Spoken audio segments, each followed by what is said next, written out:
India के telecom infrastructure में एक साइलेंट शिफ्ट हो रहा है। जियो, एयरटेल जैसे टेलीकॉम ऑपरेटर्स स्पेक्ट्रम ओन करते हैं, लेकिन नए एयरपोर्ट्स और ऑफिस टावर्स में वो नेटवर्क कंट्रोल नहीं करते।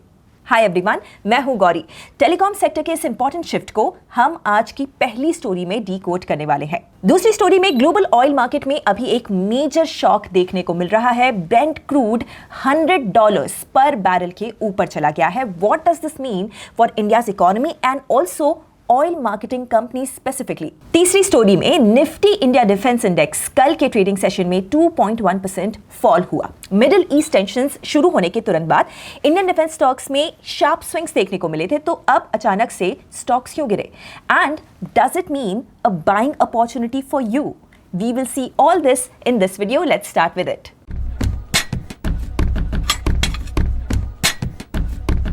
फर्स्ट स्टोरी में नवी मुंबई इंटरनेशनल एयरपोर्ट ने टेलीकॉम कंपनीज को ये बोला है कि अगर उन्हें पैसेंजर्स को नेटवर्क देना है तो उन्हें एयरपोर्ट के बिल्ट इन 5G नेटवर्क को एक्सेस करने के लिए एवरी मंथ 92 लाख रुपीस पे करना पड़ेगा।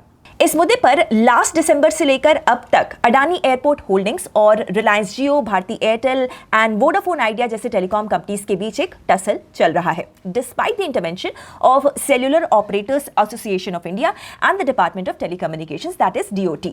बट हमारा जो आज का फोकस है वो इस झगड़े पर नहीं है, इस झगड़े की जड़ पर ज्यादा है, because it is a very very interesting development for the telecom companies. See, अभी तक अंडरस्टैंडिंग क्या थी? जियो, एयरटेल या वोडाफोन आइडिया जैसे टेलीकॉम ऑपरेटर्स स्पेक्ट्रम को ओन करते थे, which gives them exclusive right for data transmission, और वो नेटवर्क को कंट्रोल करने के लिए रिक्वायर्ड इंफ्रास्ट्रक्चर भी बिल्ड करते थे। लेकिन अब लार्ज कमर्शियल बिल्डिंग्स खुद से अपना नेटवर्क बना रही हैं और उन नेटवर्क्स को एक्सेस करने के लिए टेलीकॉम ऑपरेटर्स से रेंट मांग रही हैं। ये डेवलपमेंट टेलीकॉम इंडस्ट्री में पावर शिफ्ट का एक जबरदस्त सिग्नल दे रहा है, जिसके रूट में है 5G टेक्नोलॉजी। 5G का फिजिक्स 4G से थोड़ा अलग है। 5G higher frequency radio waves को यूज करता है जिससे ज्यादा डेटा कैरी हो सके, लेकिन यहां पर डिसएडवांटेज ये है कि ये वेव्स वॉल्स, सीलिंग्स और बिल्डिंग से इजीली वीकन हो जाते हैं। मतलब एक एंटेना से पूरे एयरपोर्ट या मॉल को कवर करना काफी मुश्किल है। इसीलिए 5G के लिए इंडोर एरियाज में डजन्स ऑफ स्मॉल एंटेनाज लगाने पड़ते हैं, on corridors, on ceilings, basements, parking areas, everywhere. इसको टेक्निकली डिस्ट्रीब्यूटेड एंटेना सिस्टम यानी कि DAS बोलते हैं। अब अगर हर टेलीकॉम ऑपरेटर अपना सेपरेट DAS नेटवर्क इंस्टॉल करने लगे तो वो एक्सपेंसिव भी है और साथ ही इनएफिशिएंट भी। इसीलिए रियल एस्टेट डेवलपर्स एक सिंगल शेयर्ड नेटवर्क बिल्ड करते हैं और उस नेटवर्क को फिर सब टेलीकॉम ऑपरेटर्स को एक्सेस करने के लिए ओपन कर देते हैं। इंडिया में आईबस नेटवर्क्स और क्लाउड एक्सटेल जैसे प्लेयर्स रैपिडली ग्रो कर रहे हैं, जो कि airports, malls, hospitals, IT parks और होटल्स में शेयर्ड इंडोर नेटवर्क्स को इंस्टॉल करते हैं और फिर टेलीकॉम ऑपरेटर्स जो है वो उस नेटवर्क से प्लग इन होकर अपने कस्टमर्स को सर्विस देते हैं।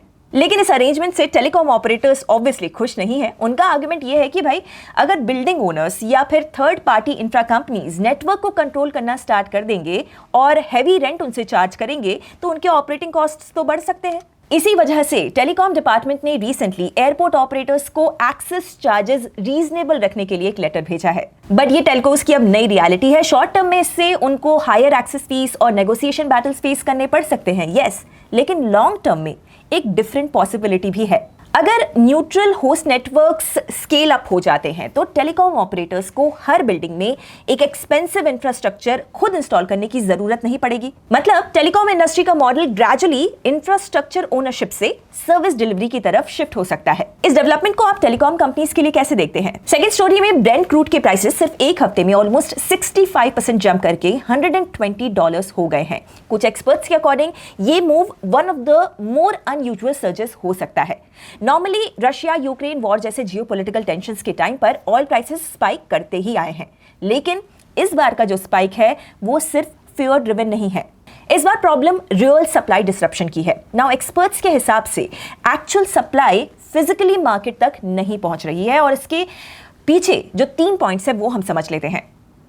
फर्स्ट, स्ट्रेट ऑफ हॉर्मुज जो कि ग्लोबल ऑयल ट्रेड का एक क्रिटिकल चोक पॉइंट है, इफेक्टिवली इस समय ब्लॉक हो गया है। इससे मार्केट में रफली $20 to $40 पर बैरल का एक जियोपॉलिटिकल रिस्क प्रीमियम ऐड हो चुका है। सेकेंड बात यह है कि major middle eastern oil producers जैसे कि इराक या फिर कुवैत, इन्होंने अपने तेल का प्रोडक्शन सिग्निफिकेंटली कट कर दिया है। They have declared force majeure due to escalating tensions and disruption at Strait of Hormuz. Third बात, रिफाइनरीज एंड पाइपलाइंस जैसे एनर्जी इंफ्रा पर अटैक ने भी मार्केट को काफी ज्यादा पैनिक में डाल दिया है। So all in all, chaos and uncertainty के इस मिक्स ने क्रूड का एक रूट शॉक इन्वेस्टर्स को दे दिया। But here is the interesting part, इसी क्रूड के बारे में जिसके बारे में हम बात कर रहे हैं, उसका लॉन्ग टर्म फंडामेंटल्स को देखें तो वो इतने बुलिश है नहीं। ग्लोबल ऑयल मार्केट में ओवर सप्लाई और वीक डिमांड का नैरेटिव अभी भी एग्जिस्ट करता है। और इन सब के बीच में फाइनेंशियल टाइम्स ने यह रिपोर्ट किया है कि G7 finance ministers emergency reserve से ऑयल को रिलीज करने की बात कर सकते हैं। इफ दिस हैपेंस तो ये भी करंट टाइट सप्लाई को थोड़ा सा सूद ऑफ कर सकता है इन लॉन्ग रन। इसीलिए कुछ एक्सपर्ट्स का ये मानना है कि अगर टेंशन कूल डाउन हो जाते हैं और हॉर्मुज रूट जो है वो रीओपन हो जाता है तो ऑयल प्राइसेस उतनी ही फास्टली करेक्ट भी हो सकते हैं। बट जब तक ये डिस्ट्रप्शन चल रहा है, वॉलेटिलिटी हाई रहने वाली है और इसका इमीडिएट इंपैक्ट इंडिया के स्टॉक मार्केट पर भी दिखना स्टार्ट हो गया है। इंडियन ऑयल, भारत पेट्रोलियम और हिंदुस्तान पेट्रोलियम जैसे इंडिया के मेजर OMCs यानी कि ऑयल मार्केटिंग कंपनीज के स्टॉक्स में शार्प फॉल देखने को मिला on Monday. That is because अगर international crude prices suddenly spike करते हैं तो रिफाइनिंग कंपनीज के लिए इनपुट कॉस्ट बढ़ जाती है। नॉर्मल सिचुएशन में देखा जाए तो यूजुअली कंपनीज पंप प्राइसेस को इंक्रीज करके इस कॉस्ट को पास ऑन कर देती हैं कंज्यूमर्स को, लेकिन रिपोर्ट्स के अकॉर्डिंग अभी पेट्रोल और डीजल प्राइसेस इंक्रीज नहीं किए जा रहे हैं और इससे OMCs के मार्जिन्स कंप्रेस हो सकते हैं। Government remains committed to ensuring that fully taking into account availability, costs and risks of the energy markets.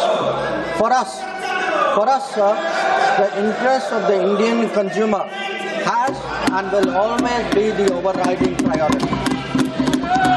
Where required, Indian diplomacy has supported the endeavors of our energy enterprises in this volatile situation. Brokerage estimates के according सिर्फ $5 पर barrel crude increase भी अगर consumers तक pass on ना हो तो OMCs के प्रॉफिट्स का ऑलमोस्ट हाफ वाइप आउट हो सकता है। इसीलिए कुछ ग्लोबल ब्रोकरेजेस ने ऑलरेडी इन कंपनीज के प्रॉफिट फोरकास्ट्स को कट कर दिए हैं। तो अभी मार्केट एसेंशियली दो सिनेरियोज के बीच में बैलेंस करने का ट्राई कर रहा है। But there are two scenarios that the street also seems to be working with. One, if this conflict ends by the end of this week, then you could be looking at an average of an $80 a barrel of prices for the month of March. But if it gets prolonged to let's say 3 and 4 and 6 weeks, then $150 a barrel, which is an all-time high, perhaps could be breached as well. तो आपको क्या लगता है, क्या Indian OMCs को इस crisis से बड़ा नुकसान होने वाला है? थर्ड स्टोरी में मिडिल ईस्ट टेंशंस में ऑयल सेक्टर के अलावा एक और सेक्टर है जिस पर की काफी इंपैक्ट आया है, फोकस भी आया है, और वो है डिफेंस। और इस सेक्टर में पिक्चर काफी वॉलेटाइल है एक्चुअली। मिडिल ईस्ट टेंशंस के बाद इनिशियली डिफेंस स्टॉक्स में अप टू 13% का सर्ज आया, जो ओवरऑल रफली 17% तक एक्सटेंड हुआ। लेकिन अब रीसेंट ट्रेडिंग सेशंस में देखें तो इन स्टॉक्स में करेक्शंस देखने को मिल रहे हैं। तो यहाँ पर सवाल जो है वो ऑब्वियस है, अगर दुनिया में लगातार टेंशंस बढ़ रही हैं और डिफेंस स्पेंडिंग फ्यूचर में इंक्रीज होने की भी एक्सपेक्टेशंस हैं, तो फिर डिफेंस स्टॉक्स इतने वॉलेटाइल क्यों हैं भाई? इनमें तो क्लियर पॉजिटिव मोमेंटम देखने को मिलना चाहिए, राइट? देखिए, इसका जो आंसर है वो थोड़ा सा लेयर्ड है। मिडिल ईस्ट कॉन्फ्लिक्ट का इमीडिएट इंपैक्ट एनर्जी मार्केट्स पर पड़ा है। हमने बात की इसके बारे में, क्रूड ऑयल प्राइसेस में सडन स्पाइक देखने को मिला है। और जब ऑयल प्राइसेस इतने फास्टली स्पाइक करते हैं तो इन्वेस्टर्स जनरली सेफ एसेट्स पर, example T bills, cash and cash equivalents की तरफ शिफ्ट करते हैं और इक्विटीज में जो है प्रॉफिट बुकिंग देखने को मिल सकती है। डिफेंस स्टॉक्स भी पिछले कुछ टाइम से काफी स्ट्रांगली रैली कर चुके हैं, इसीलिए जो करेक्शन अभी आपको दिखाई दे रहा है वो लार्जली प्रॉफिट बुकिंग का रिजल्ट भी हो सकता है। अगर हम ब्रॉडर ट्रेंड देखें तो इंडिया का डिफेंस सेक्टर ऑलरेडी 2026 में रफली 7% रैली कर चुका है। और ये रैली सिर्फ जियोपॉलिटिकल टेंशंस की वजह से नहीं है, इसके पीछे एक स्ट्रक्चरल स्टोरी भी है जो लगातार बिल्ड हो रही है और जिसका सबसे बड़ा ड्राइवर है इंडिया का डिफेंस बजट। यूनियन बजट 2026-27 में गवर्नमेंट ने डिफेंस के लिए रफली 7.85 लाख करोड़ रुपीस एलोकेट किए, जो दुनिया के लार्जेस्ट डिफेंस बजट्स में से एक है। और इंपॉर्टेंट बात यहां पर यह है कि इस बजट का एक सिग्निफिकेंट पोर्शन कैपिटल प्रोक्यूरमेंट के लिए एलोकेट किया गया है। मतलब कि ये जो पैसा है वो सैलरीज या फिर मेंटेनेंस पर नहीं खर्च होगा, बल्कि नए इक्विपमेंट और प्लेटफॉर्म्स को खरीदने पर स्पेंड होगा। इसमें aircraft systems, naval platforms, missile technology और इलेक्ट्रॉनिक वॉरफेयर सिस्टम्स जैसे कैटेगरीज इंक्लूडेड हैं। गवर्नमेंट का भी यहाँ क्लियर आत्मनिर्भर भारत इन डिफेंस की पॉलिसी का पुश है। इसका direct benefit Indian defence companies को मिलता है। यहाँ पर एक और इंटरेस्टिंग एंगल है कि क्या डिफेंस कंपनीज को, इंडियन डिफेंस कंपनीज को वेस्ट एशिया में हो रहे केओस का फायदा भी मिल सकता है directly? Can we export defence equipment to them? क्योंकि अभी इस बड़े मार्केट में हमारी जो पोजीशन है वो काफी कम है, छोटी है। I think India has defense exports have actually increased 34-fold since 2013-14 to almost like 2.7 billion, of which 60% is contributed by the private sector alone, Indian private sector alone. Now we export roughly to around 90 countries, and however, export destinations remain concentrated in neighboring and smaller markets such as Myanmar, Sri Lanka, and Mauritius.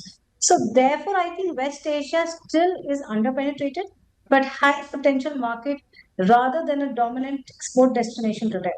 But exports की बात करते वक्त we can not ignore another important number, another important metric, India के arms imports. Stockholm International Peace Research Institute की एक नई report के according 2021 से 25 के बीच में इंडिया दुनिया का second largest importer of arms रहा, accounting for 8.2% of global arms receipts. मतलब we still have a long way to go. But फिर भी despite all this volatility that we have seen recently and all these factors, experts का ये कहना है कि defence stocks की जो रैली है वो सिर्फ वॉर सेंटिमेंट ट्रेड नहीं है, इस सेक्टर में स्ट्रक्चरल शिफ्ट भी प्राइस इन हो रहा है।